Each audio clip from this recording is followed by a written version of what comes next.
Hi everybody, today we're working on an emergency brake system for a 2008 Jeep Grand Cherokee. This system had problems where it was rattling. The springs were rattling against the anti-lock brake sensor there. It was making a pretty awful noise. So we've disassembled the entire emergency brake system. However, I'm making this video to show everybody the problems that I had.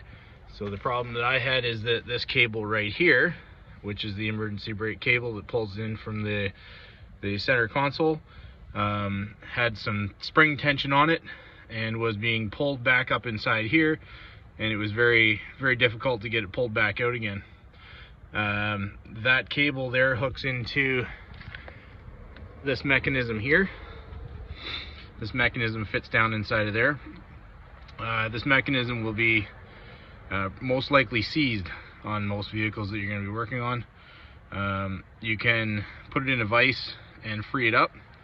I freed mine up just by hitting it with a hammer and a cold chisel, and managed to break the rust free on it with some penetrating lube, and now I've lubed it up with some Never Seas on there. So these go like this. Sorry, the hook goes up through the loop there, and then it sits back up inside of there. So I'll show you how that goes in a little bit there. The way that I've solved the cable getting pulled back in is by removing the back seat. So the back seats sit down in here with the bolts down through. There's one on each side. You pull the bolts out, and then the back seat will be able to be lifted up. Be careful with it because there are some computers, for some reason, stored underneath of the back seat. This cover plate on the back of the center console here, like that, just pops off. You can pop that off with a trim removal set. If you decide to remove the center console, there's the two bolts here, and there's one up underneath the cup holder.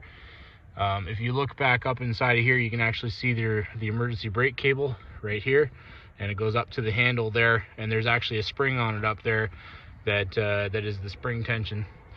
If you look down through this little hole here underneath of the back seat, you can actually see the cable there. And if you look on a bit of an angle here, you can see that it joins into two cables there. So there it goes from one cable to two cables, and then goes down through the back of the Jeep and goes out to each wheel. So what I've done here is I reached down with my fingers and pulled back on the splice where it goes into two cables, pulled back on that, and then just put a pair of vice grips onto it to hold it in place so it's fighting the spring tension. And that gave me the cable sticking out like this so that I can now work with it. All right.